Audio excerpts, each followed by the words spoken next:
Welcome back, everyone. Today, we're diving straight into a massive shift in the Mexican legal system. We are going to take a dense, highly impactful piece of legislation, specifically the recent constitutional welfare reforms, and break it down into clear, objective facts. No political spin, no confusing jargon, just a straightforward explainer of what the source material tells us about the new constitutional mandates, who they actually affect, and what the legal and economic impacts are going to be down the line. Right off the bat, I want you to think about something. What actually happens when everyday social assistance programs get bumped up into permanent constitutional rights? It's one thing for a government to launch a temporary support program. It is an entirely different legal reality when that support is permanently embedded right into the bedrock of a country's constitution. And that is exactly what Mexico has just done. Okay, let's dive into this. Here's our roadmap for the explainer. First, we'll look at the new welfare state, break down the changes to Article 4 regarding pensions, move on to Article 27 for agriculture, check out the legislative process, and finally, unpack the budgetary and legal challenges. Section 1. The new welfare state.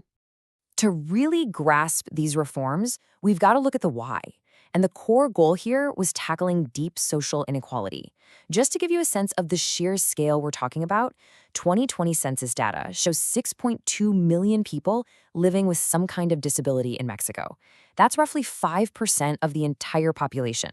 And when you factor in that these folks earn an income about 13% lower than those without disabilities, well, it really sets the baseline for why this reform targeted these specific demographics.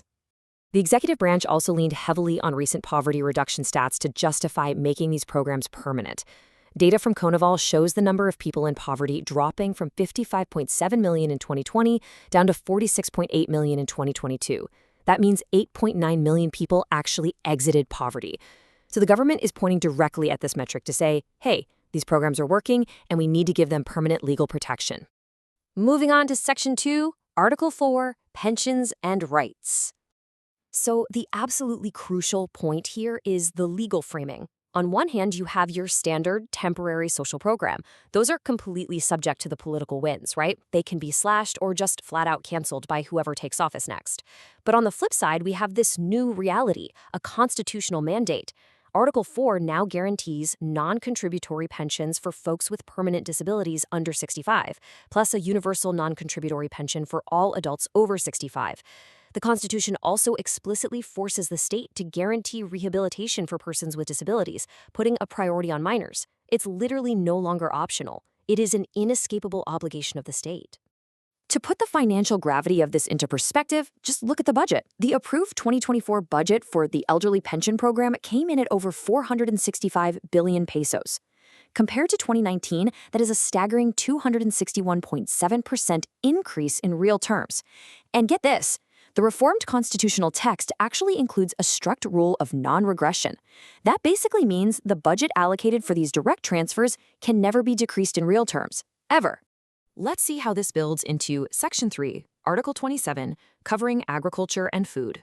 Now, Article 27 throws in some highly specific protections aimed directly at rural workers and food production. First off, it guarantees a safe, fair, and permanent daily wage, known as a jornal seguro, for farmers cultivating their lands with fruit and timber trees. This essentially bakes the Sembrando Vida program right into the Constitution. Second, it mandates annual direct support and free fertilizers for small-scale producers. And third, it locks in guaranteed annual direct support for small-scale fishers, cementing the Bien Pesca initiative.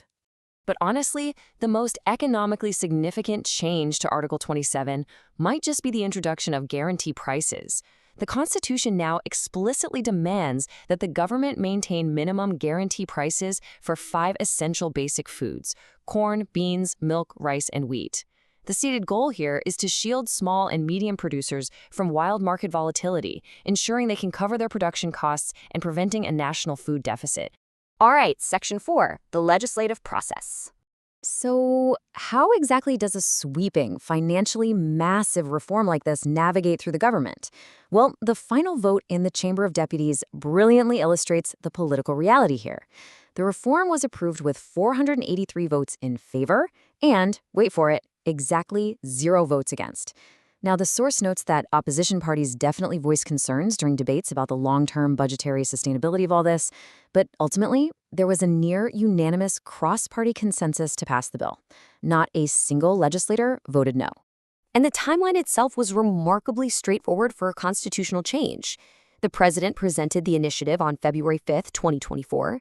The committee approved the draft in August. It breezed right through both the Chamber of Deputies and the Senate in October, and it was officially published in the official diary of the Federation on December 2nd, taking effect the very next day. Finally, Section 5, budgetary and legal challenges. Now that these programs are hard-coded into the Constitution, what are the real-world consequences going to look like? Well, I want to share a direct quote from the source's legal analysis because it hits the nail on the head regarding the main hurdle. This will require budgetary discipline both in allocation and public spending. By creating this explicit constitutional obligation to fund these universal programs and legally forbidding any future budget cuts, the Mexican state has locked itself into a massive financial commitment with virtually zero margin for error. There's also a major so what factor when it comes to the agricultural markets. The analysis points out a real risk. Introducing guarantee prices can create strange anomalies in the production chain of basic goods. If the government intervenes too heavily in what is already a fragile food market, they risk totally unbalancing natural supply and demand. The administration is going to have to maintain incredibly strict, careful oversight to ensure these social spending measures don't accidentally trigger food shortages because of distribution and consumption imbalances. Which brings us to why all of this matters to you as an observer of law and policy. This is not just some minor legal update. The legal analysis identifies this as a fundamental paradigm shift. Mexico has moved toward a highly interventionist and universalist welfare state.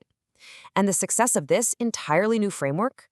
Well, it now depends completely on how well the secondary legislation is harmonized and how flawlessly the different levels of government can cooperate to actually administer the whole shebang.